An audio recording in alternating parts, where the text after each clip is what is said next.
Welcome, everyone. This is the Quest for Prometheus, coming to you from the Porphyra Foundation's Hellenic History Series. I'm George Selinsky. And I'm Billy Chrissochos.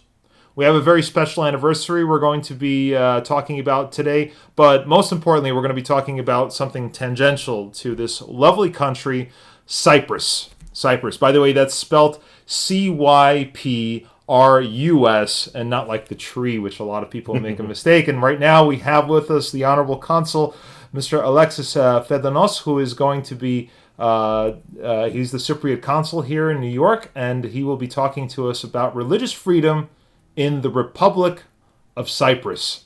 So thank you, Mr. Phedonos, for coming.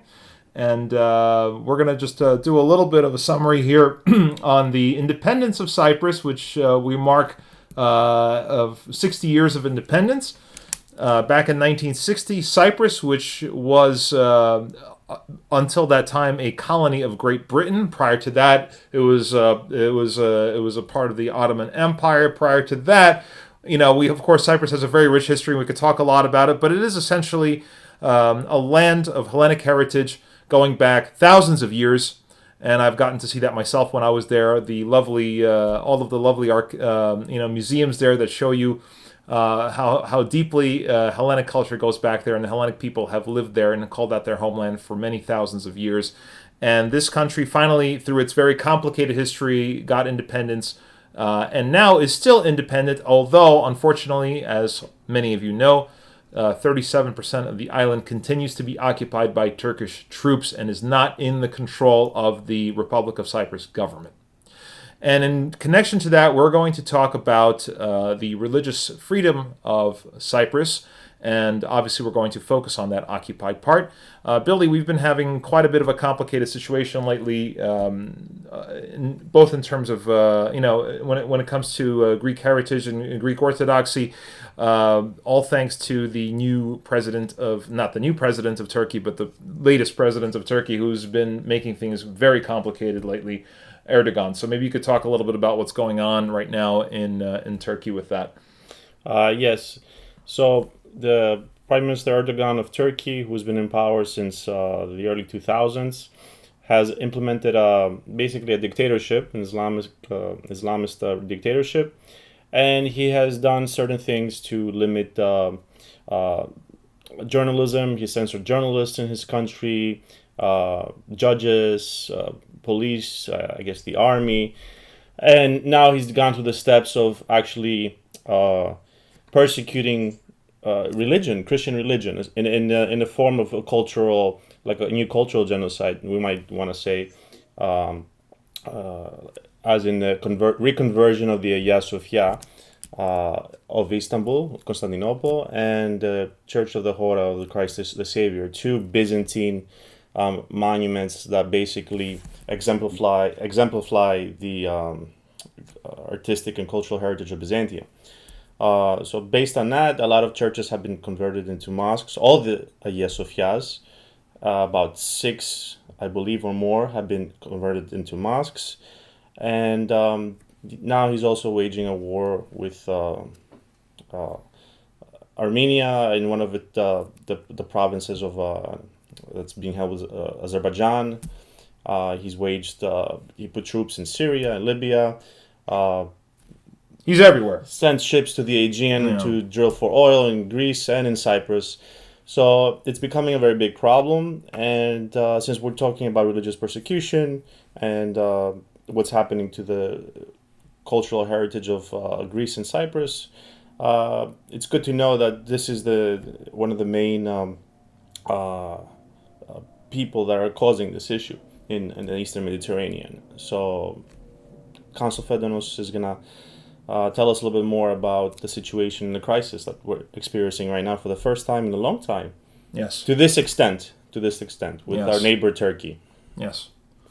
So welcome to our show, and hopefully you can enlighten our audience a little bit about the situation in Cyprus.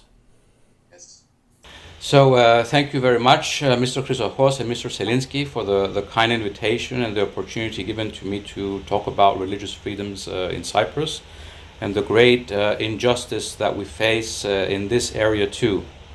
It is an interesting but also tragic topic at the same time.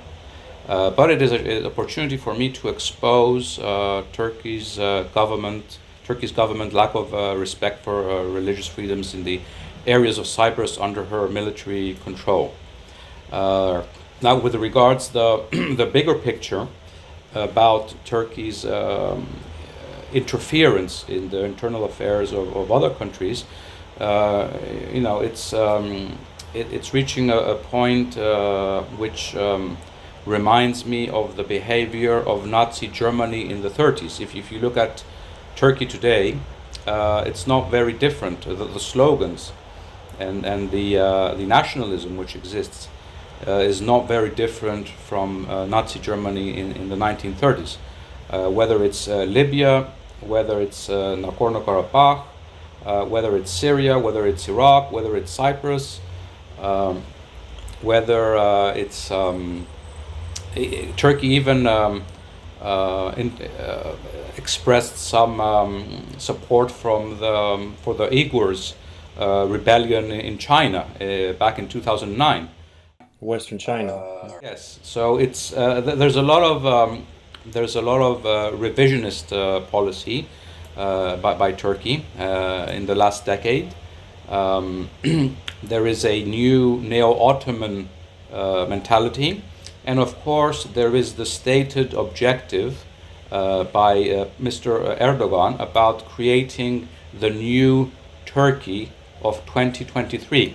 100 years after the signing of the Treaty of Lausanne, which specified what the borders are of the Republic of Turkey. So it seems that Mr. Erdogan is not very happy with the Treaty of Lausanne and wants to, let's say, revise it. I mean, he said it himself. So now going back to the issue of Cyprus. Let me just say that, as you know, Cyprus has a very rich history spanning 11,000 years, and it hosts great archaeological and religious sites throughout the island. 3 of these sites are actually on UNESCO's World Heritage List. They include the archaeological sites in Paphos, which date back to the 12th century BC, the Neolithic settlement at Hierokitia, from the 7th to the 4th millennium BC, and the 12 churches on the Taurus Mountains, which are very, very beautiful and impressive. So it was only natural for Cyprus to become a member of UNESCO back in 1961, just a few months after her independence from Britain. Since then, Cyprus has respected and protected all archaeological and religious sites on the island, including Orthodox churches, Catholic churches, Protestant churches, mosques, and synagogues. Let's look at Turkey, on the other hand. This country has been a member of UNESCO since 1946. Unfortunately, though, after Turkey's invasion, occupation, ethnic cleansing, colonization, and Turkification of northern part of Cyprus, the Republic of Turkey has failed to respect her obligations vis-a-vis UNESCO. So which are these obligations? So one is the UNESCO's 1954 Hague Convention for the protection of cultural property in the event of armed conflict. And the other one is UNESCO's 1970 Convention on the means of prohibiting and preventing the illicit import, export, and transfer of ownership of cultural property. So let us have a look at what the 1954 convention mentions. I'll just read it very, very briefly.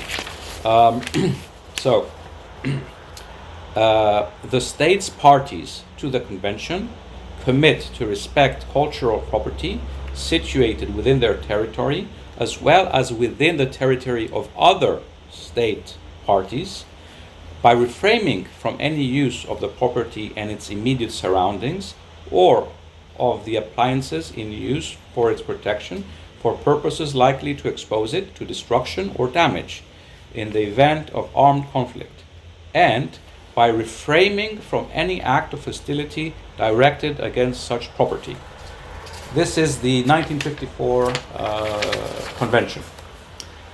So, let's look at what the situation is. Now, what happened to the 550 churches and monasteries in the areas of Cyprus under Turkish military occupation is well known. What is the proper way to refer to the occupied part of Cyprus?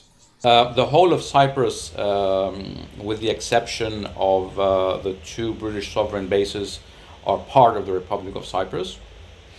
So the area under Turkish military occupation is called the occupied areas. And the areas of Cyprus which are not under Turkish military occupation are called the government-controlled areas. And this language is also included in the European Union. Okay, thank you very much. It's just so we're all aware of how to, so we call it the occupied areas, Yes. not North Cyprus Yes. or the Turkish Cyprus. Yes. I've heard people say Turkish Cyprus and Greek Cyprus, or North Cyprus and South Cyprus. There is no South Cyprus, there's just the Republic of Cyprus. Yes, because the current situation is artificial. There is no area which is Greek and another area which is Turkish, because the population was evenly spread throughout the whole island before the Turkish invasion, occupation, ethnic cleansing. So it's an artificial situation created by force. Throughout the island there are both mosques and churches. In most villages you have both mosques and churches side by side. I'm sure you saw it when you visited Cyprus. And in all towns there are both mosques and churches. So the island is neither exclusively Turkish side or Greek side. It's an island with both Greek Cypriots and Turkish Cypriots. There is no Greek side and Turkish side. It is so we just call it the government-controlled area, and the area which the government does not exercise effective control, i.e., the occupied area. Well, thank you. So let's we'll continue on talking about the churches and places of worship in the occupied part. Thank you. So what happened to the 550 churches and monasteries in the occupied areas of Cyprus is well known. Only a handful have not been deliberately destroyed or converted into mosques. Contrary to what the Republic of Turkey is doing in the areas of Cyprus under her illegal military occupation, the Republic of Cyprus preserves mosques which are in the government-controlled areas and has never converted a mosque into a church, not even those mosques which were initially churches and converted into mosques after the Ottoman conquest of 1570. It's important to note this. So, in the occupied areas, only a handful of churches are allowed to perform liturgy after so-called special permission from the Turkish side. And contrary to this, the Cypriot government allows freedom of worship for all religions in the government-controlled areas.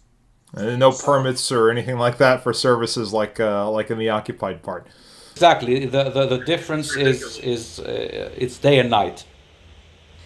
It's hard to imagine this is going on in the 21st century, because I mean, as a person of Russian heritage, it reminds me of the Soviet era, where the Soviet government would control services, access to churches, and even would control clergy, nominations to clergy and whatnot. And right now, for this to be going on in 2020 is just impossible for me to. There is, however, a small difference, because during the Soviet times, all religions were banned.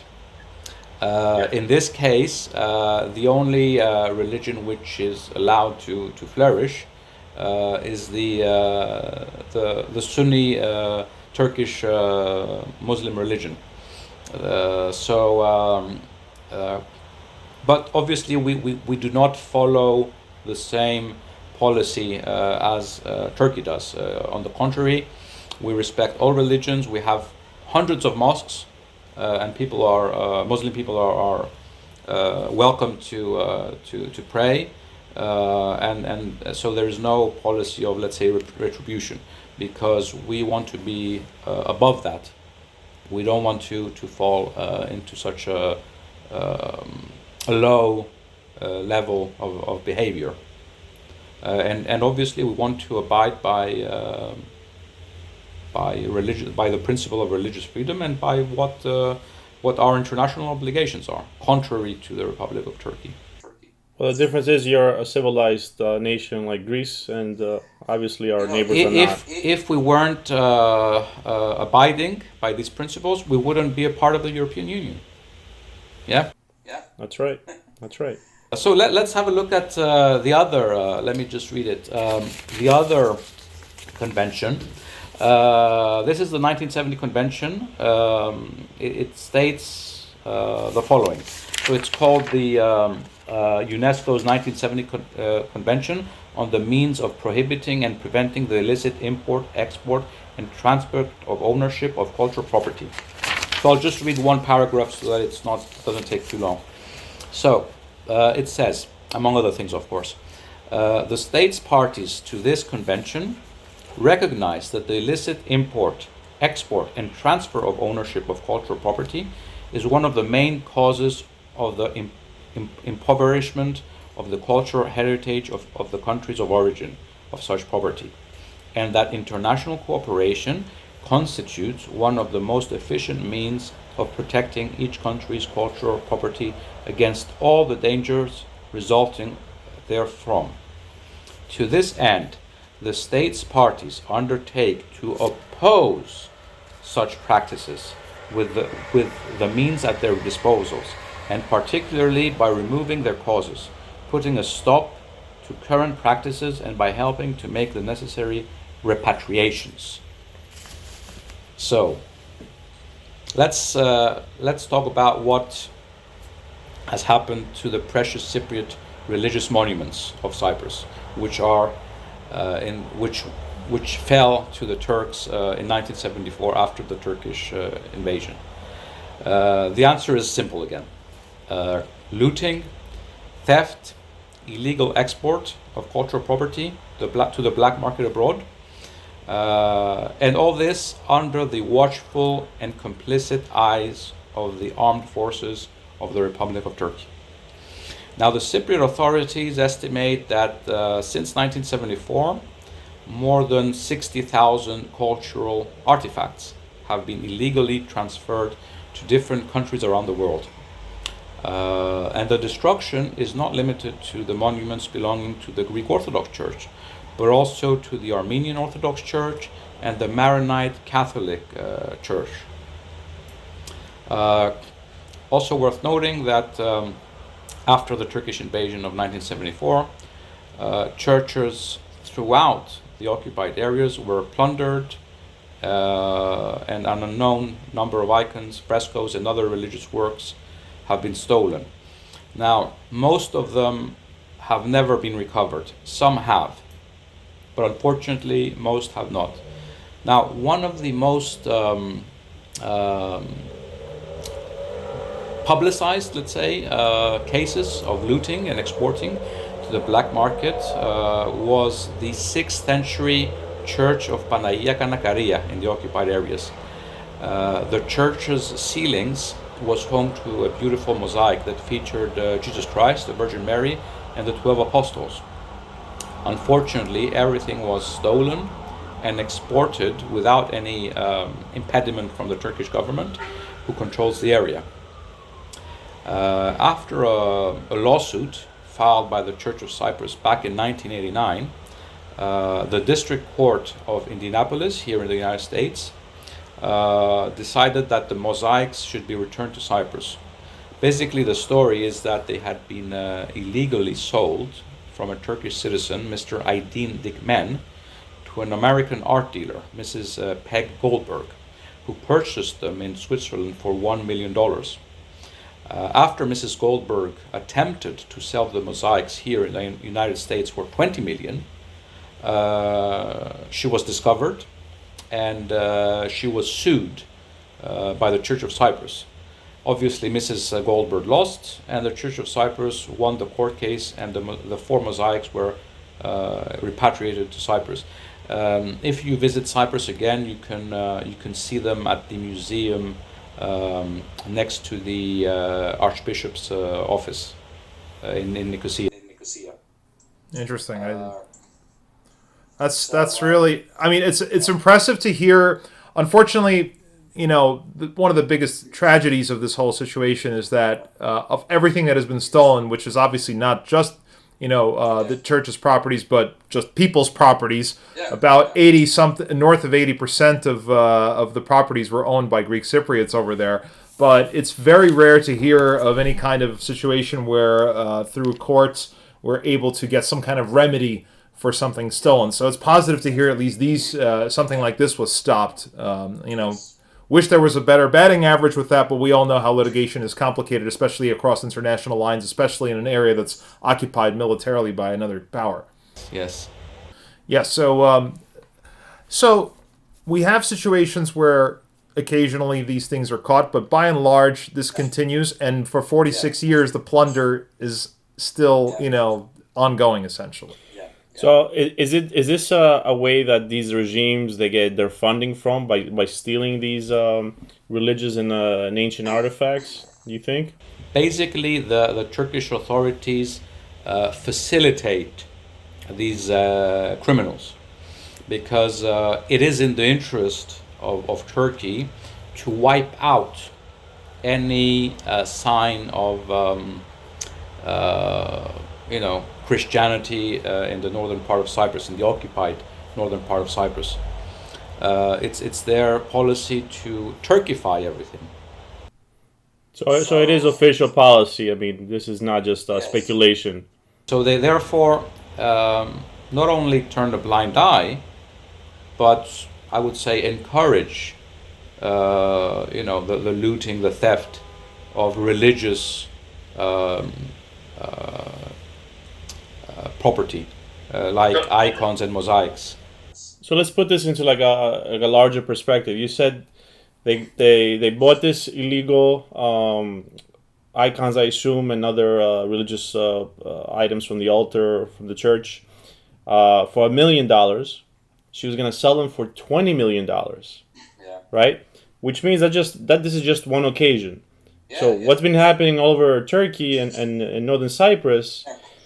How are they able to afford to promote all this propaganda, movies, Hollywood movies, tourism? These things cost billions. I saw alone in 2015 there were about 4 shows, like expedition shows that do finding things in Istanbul, stuff like that, or like movies like the like Batman versus Superman, that's sponsored by Turkish Airlines. That the millions of dollars are poured into this propaganda machine of the Turkish state, and yet where does this money come from? I mean, somebody has to wonder. A lot of that must come from the stolen antiquities that they're destroying, and they serve 2 purposes. I believe that one is they're getting rid of them to Turkify, as you say, the countries that they are inhabiting now, which we're not native to originally, and at the same time they get to make money off them, a lot of money, and especially the religious stuff, and yet we don't even learn about Byzantium or anything that's associated with Greece. We still have a biased version of that as well. It's like they're getting their money's worth. They're eating the cake and the icing on top of it, and we're getting like even nothing out of it, even any promotional aspect. Nobody knows what Byzantium is. They can't associate it with Greece. We're losing our heritage, and the Turks make more money off it to kill and propagate more of this propaganda that they're the original ancient people of these lands. Sorry to interrupt. I just had to mention that because that actually makes a lot of sense. 1 million, you can make 20. That's $19 million profit. Well, the Soviet government actually back in the 20s also had a program of stealing church, expropriating church, items from the church, artifacts, and selling them. and that was also a major source of financing. So it seems like Yeah. they're taking some stuff from a pretty well-known playbook already From to do things. from the Nazis and the Soviets. Yeah, it's a very well. Anyway, I think what's important to understand is that here's an interesting question. Since we discussed earlier services, religious services, that must mean that there is still somebody left who attends these services in the occupied part, and it's a rather well-known thing that there are still some, mostly elderly, Orthodox Christians, Greek Orthodox Christians, as well as other Christians that live in the occupied areas. So maybe we could talk a little bit about that. There's roughly 300, we call them the enclaved people, who are now living in the occupied areas of Cyprus. So they are both Greek Cypriots and Maronite Cypriots. And they've decided to stay back. Initially, in 1975, there was agreement between the two sides, which stipulated that the 20,000 at the time Greek Cypriots and Maronites would be allowed to stay in the Karpas area and in the Morphu area. It was called the Third Vienna Agreement. And they would have rights to education and to fishing and to healthcare. But unfortunately, again, Turkey did not respect her signature and followed a policy of suppression, which resulted in those 20,000 Greek Cypriots leaving the area, and now only about 300 remain. There used to be a secondary school in Rizokarpaso village in the Karpas area. Now there's only a primary school. The books which are sent to the school by the Cypriot government are censored. For example, history books are not allowed to go to the school. Only maths is allowed to go, and maybe some science books. So there is a lot of suppression, and as a result, most people have left. And again, it was a deliberate policy to force them out and to Turkify the area. And in this village, which continued to have its indigenous inhabitants, Rizokarpaso, Turkey on purpose sent Turkish settlers to live and not Turkish Cypriots, in order to make to create, let's say, more cultural differences between Greek Cypriots and their neighbors. Because if they had sent Turkish Cypriots to live there, things would have been much easier, because we have common traditions and a common similar mentality with the Turkish Cypriots. So Turkey is doing whatever she can to make life difficult for those few remaining enclaves. At this point, there's only about 300 individuals left, and the vast majority are elderly. So again, Turkey has achieved her objective of erasing, the last number of people of Greek Cypriot origin who lived there. So you can look it up. It's the Third Vienna Agreement, 1975. And again, it's just another of many examples where Turkey did not implement what was agreed. Well, this is something that I've experienced that for myself. I know George recently went to the occupied part, and I went to Turkey twice in 1998 and 2000, and I even went to Trapezuda and Pontos, and we found Greek villages, those secret Pontian villages. Yeah. We met the people there, and they were telling us that this is 20 years ago now, before Erdogan, right? In the mountains of Pontos were the Greek-speaking Greek inhabitants that were Rumzi, Orthodox or Muslim Greeks, Yunan. They're all Yunan, they're all Ionians. That's the name for the Greeks of Turkey. They lived together, And they were telling us they're building these new high rises, 4-story buildings in the top, in the middle of the mountains, and bringing Turks, Anatolian Turks, like real Turks from the south, in there to dilute those populations. So this has been going on for many decades. I mean, I've seen it, and you're just basically verifying this, and it's happening in Cyprus as well. And from our diaspora, I don't know what they've been doing to bring awareness of this to the greater American public. It's something that has to be done because we're getting, basically eliminated from Yes, yes, our countries. yeah. I just had to interject that, but continue if you have any Actually, question. Mr. Consul, I wanted to get into an important point. As many know, the Republic of Cyprus has always stood for the return of its full sovereignty of the island. And that's a very complicated issue because as more time passes by, the demographic picture in the occupied part is changing. And, it's not what it was 46 years ago or maybe even 20 years ago. So, of course, in seeking a resolution to the Cyprus problem, this policy that is continuing and is getting actually worse from what we're seeing, how is this going to influence any kind of potential agreement that there's going to that might materialize? What will happen if we have to create if we're going to work on a newly unified Cyprus? How is this going to influence things? You mean the demographics in the occupied areas? The demographics and the whole, yes, and because if we're to assume that the Republic is going to return control, obviously that means that any foreign influence would be gone. That's the only agreement I would imagine is going to be acceptable.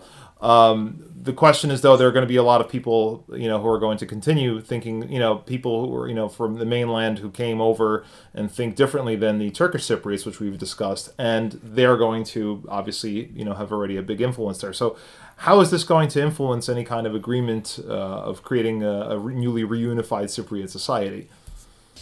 So let's just start with the as a matter of principle, or rather, as a matter of international law, Turkey's policy of colonizing the territory of Cyprus, which she occupies militarily, is contrary to international law.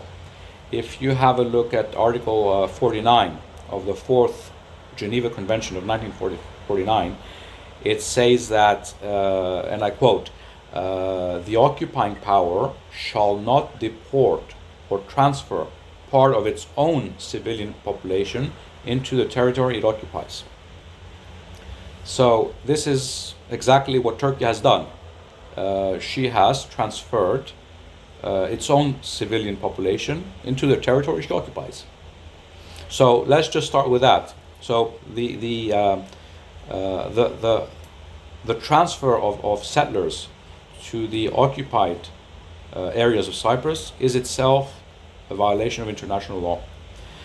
There's also I'm not a lawyer, but I've heard lawyers say this, that there is a principle in law which says that you cannot receive rights from an initial illegality. So, according to this principle, settlers, even if they've been there for 30 years, due to the fact that the initial transfer to Cyprus was illegal, they do not absorb rights such as citizenship. So this is let's say, the legal point of view. Now, from the political point of view, you could consider that if there is a mainland Turk who married a Turkish Cypriot who is a citizen of the Republic of Cyprus, then they could acquire Cypriot citizenship. So too can children of mixed marriages. Now, Turkish Cypriots themselves are now a minority in the occupied areas. They're roughly 85, 90,000. Settlers who are alien to Cyprus and its culture outnumber Turkish Cypriots by far. And the thing is this: the settlers who are not Cypriots are given the privilege to vote on Turkish Cypriot issues, including who the leader of the Turkish Cypriot community will be, which means that they can overwhelm and silence the Turkish Cypriots and their aspirations. So this is one of the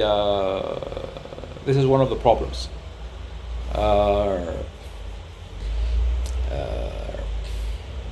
As you know, before 1974, the areas which now are in Turkish control had a population of roughly 220,000. Of that, 200,000 were Greek Cypriots and 20,000 were Turkish Cypriots. Now, there has been a population exchange now, not now, I mean in 1974, which sent all the Turkish Cypriots to the northern occupied areas, and all the Greek Cypriots were expelled to the government-controlled areas. So the demographic issue is a problem, also with regards finding a solution to the Cyprus problem. And then I'll tell you an example.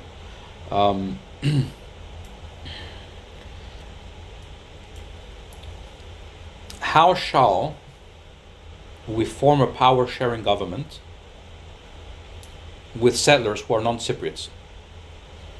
Even if we take Turkey's position that all settlers should be citizens of the new Federal Republic of Cyprus. Yes, this is Turkey's position, that all settlers should immediately be given citizenship of the the Federal Republic of Cyprus, which will be created. So, how shall we create a power-sharing Cypriot government with people who are not Cypriots? Would these people show loyalty to Cyprus or to Turkey? And I'll give you the American example. Would the people of America agree that 50% of the US cabinet are non-Americans? I have a hard time thinking they would. Yeah, how likely is it that in a reunified Cyprus, Turkish settlers would put Cyprus first and not Turkey, if they are members of the executive, legislature, and justice system? Would Turkish settlers in the Cypriot cabinet agree to follow Cyprus's foreign policy, or would they veto foreign policy decisions which are not aligned to Turkey's foreign policy directions? These are real questions, because the experience so far is that Turkey imposes itself on Turkish Cypriots. So if we have a power-sharing government with Turkish Cypriots, and if we agree to what Turkey says, that there should be a positive Turkish Cypriot vote in decision-making, i.e. Turkish veto, then Ankara will be able to veto decisions of the Cypriot government in all areas, including foreign policy. So would these Turks who will be given Cypriot citizenship as Turkey requests, would these people be loyal to Cyprus or would they be loyal to Turkey? So there are many questions. On the one hand, it's a matter of international law. Colonization is legal. On the second hand, having settlers is an impediment to finding a solution to the Cypriot problem. And thirdly, even if we do find a solution, the implementation of any solution would be more difficult if we have Turkish settlers. in the government, but also in everyday life, because it's a different mentality. So what if you ask the Turkish government, say, how about if you allow 30,000 Greek Cypriots to move in Antalya, which is right across from Cyprus? It's a nice resort town. Would they allow that? And to have some rights as well there. Power sharing with a right of veto and things like that. Let them come to Cyprus. We'll go to Antalya. Well, I'll tell you something else. They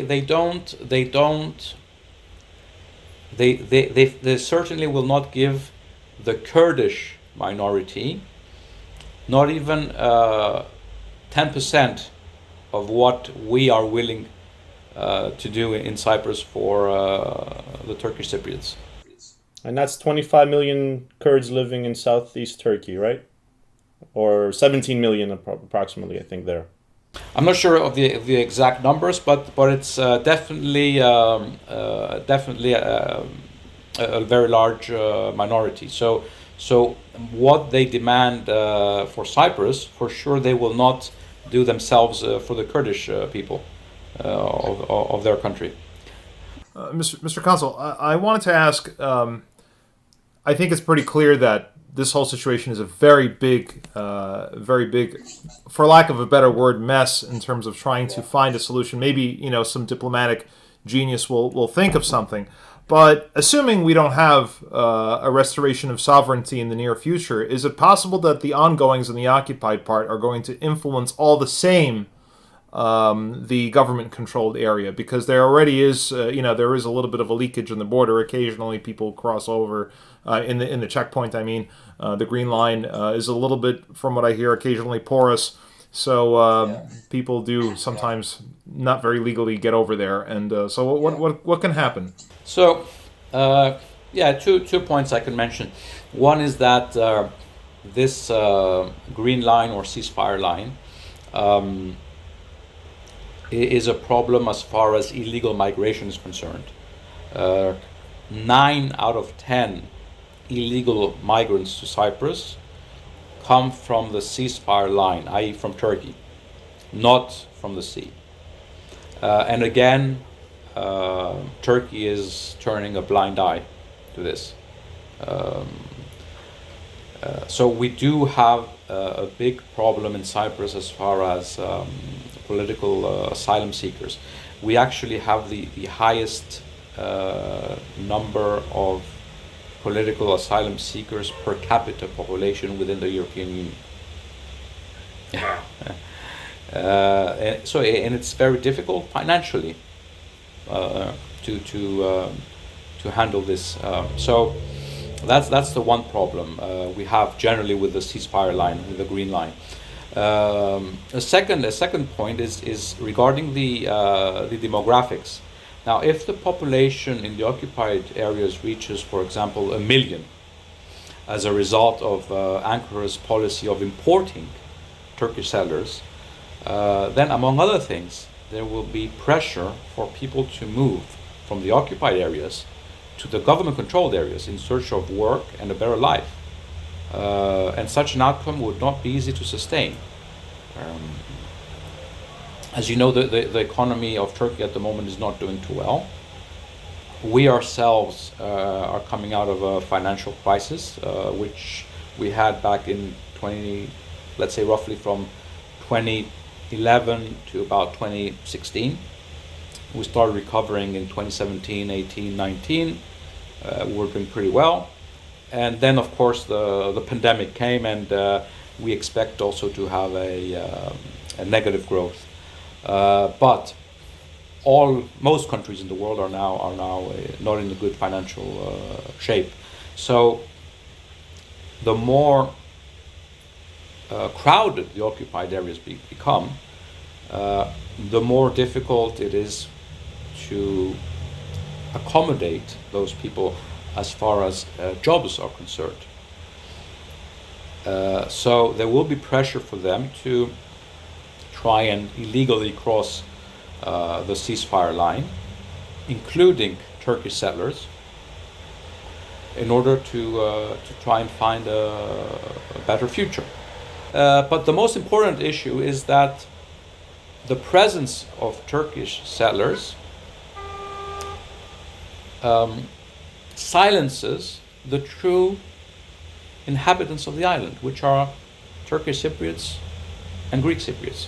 Because if the Turkish settlers outnumber the Turkish Cypriots by 2, 3, 4, 5 to 1, then how will the Turkish Cypriots express themselves? Yes, this is what actually I wanted to discuss a little bit with you.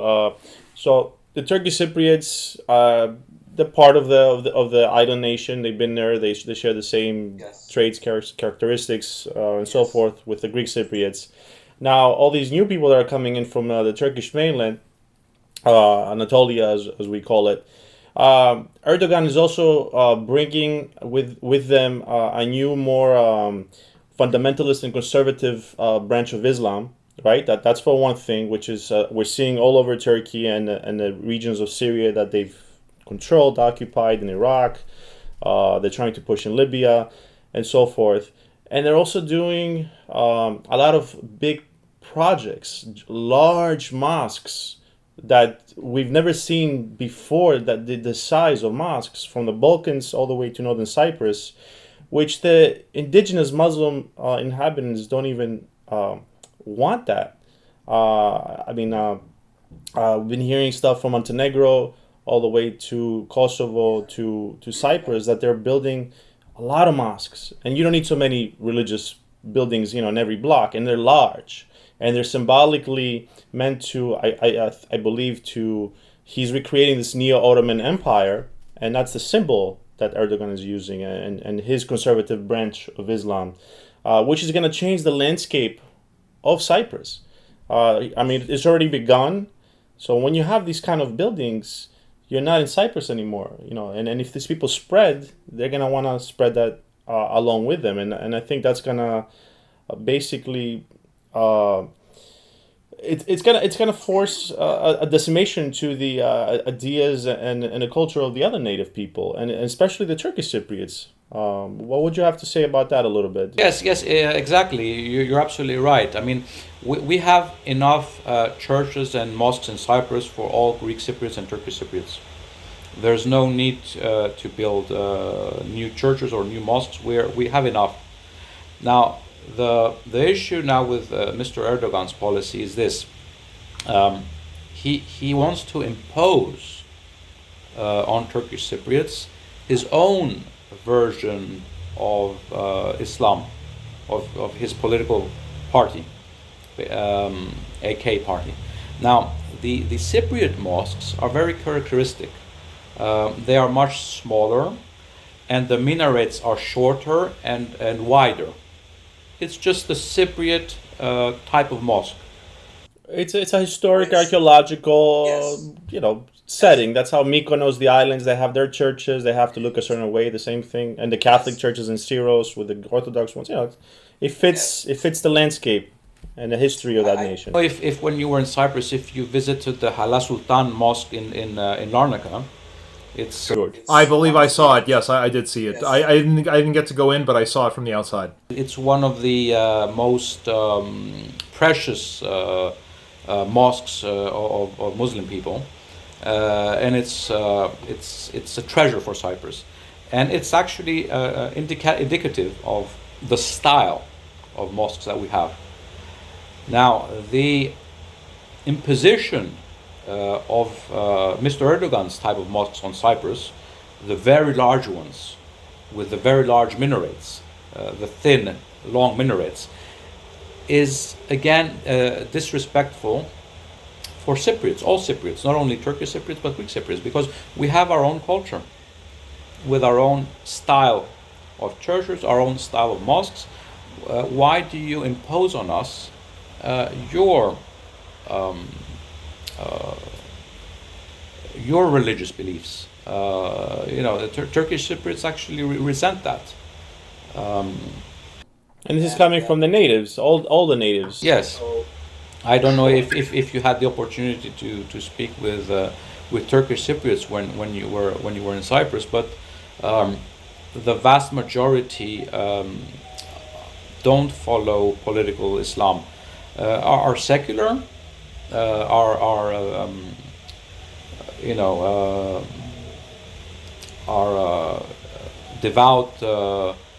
devout Muslims, but are not following the version of Islam which Mr. Erdogan follows. And Mr. Erdogan does not respect that, and he wants to impose on Turkish Cypriots his own version of Islam. So what we ask is that the Turkish government respects the aspirations of the Turkish Cypriots in all areas, including religion. I think that's an important point. I remember seeing actually an example of that architecture when I was in the village of Pila, which is inside the actual green zone, and you could see right when you drive towards the checkpoint to enter the occupied area, there are these very large minarets, and I think most visibly tied to those minarets, there are two minarets, and right between there is the flag of Turkey and the flag of the occupational authorities. Right in your face. And that is not, in my opinion, a religious statement. That is a political statement. That's different. We have so much to talk about, and I think we're gonna need something. We're gonna need another show. And we need to get Cyprus back on the map. That's right. Of all of our Hellenic and Philhellene friends, because and right now is a great time for it. I mean, there's a lot of things happening. And have some guest questions and answers. We'll love to have you again on our show. And we would like to finish with some of your final thoughts about, I guess, to bring it back to Cypriot independence. Yes. The 60-year path. So, yes, we on yesterday, on October 1st, we marked 60 years of Cypriot independence. Despite the difficulties that we faced, and the aggression we faced, Cyprus has managed to be today a developed Western democracy, member state of the European Union since 2004, presided the European Union in 2012, in the second half. We've progressed. We've progressed economically, socially. We are number 31 on the Human Development Index, on the Global Human Development Index. We have a very developed maritime industry, tourism industry, offshore company service area. Of course, we are not complacent. There's still a lot of work to do. Mistakes have been made, but generally, from 1960 until now, successive governments have implemented a responsible economic policy, and the people of Cyprus are very hardworking. And for these reasons, we've managed to come a long way and turn 60. That's absolutely wonderful. It's a wonderful journey, and my personal hope is that more people here in the United States, where we are doing this broadcast from, are going to take interest in Cyprus. Yes, I know it's a transatlantic flight, but since many of you are going to see Europe anyway, you might as well take a stop by in Cyprus. It's what I love about it particularly is the absolute diversity of its terrain. You have beaches, you have mountains and forests, and it's a lovely climate. It's a wonderful meeting place of different people and civilizations, and I really, really, really look forward to going back there after this whole pandemic is kind of solved. And that was the most heartbreaking thing for me, was that I wanted to actually, as soon as I went to Cyprus, I hated leaving. And I really was planning on coming back sooner than, but unfortunately we are where we are right now, and hopefully, and again, I hope also, I wish Cyprus a speedy recovery, in the sense that so much of Cyprus is of course, reliant also on the tourist sector. And it's really a shame that this pandemic hit the tourism industry so badly. So I'm really hoping for a speedy recovery on all fronts. Yeah, let me just say something very very positive about Cyprus. According to the European Environment Agency, Cyprus has the cleanest bathing water, i.e. seawater, among all European Union countries. Every year Cyprus is number one on the top of the list. This is according to the European Environment Agency. We have the cleanest seawater for bathers. So if we can encourage American citizens to visit us during the summer. This is what I wanted to mention. As people know a little bit about Greece, this is something that should be another site for tourism is Cyprus, because not only is it Aphrodite's island in mythology, this is where Aphrodite, the goddess of beauty, was born, right? I saw that birthplace too, foam in Paphos, yes. the shell, one of Zeus's daughters. That's something very, very important. And it's also the island when the true cross of Jesus Christ was discovered by Saint Helen. One of the three pieces was sent to Cyprus. It was Jerusalem, Cyprus, and Constantinople. It wasn't anywhere else. It was in Cyprus. So that's very important for our religion, all the Orthodox Christians and others that share the religion, and for if you're into mythology and history, it's Aphrodite's island. So you definitely have to visit Cyprus. Absolutely. I totally agree. Mr. Consul, it's been such a pleasure talking to you. Thank you so much for taking the time to come and speak to us. We really hope we get to talk to you again. And Billy, I think we're definitely going to have to do another show. So. Definitely. So from Porphyra Foundation's Hellenic History Series, this was the Quest for Prometheus. I'm Billy Chrissochos. I'm George Selinsky. I'm Alexis Phedonos. Thank you very much. Thank you so much, Mr. Consul. Thank you very much.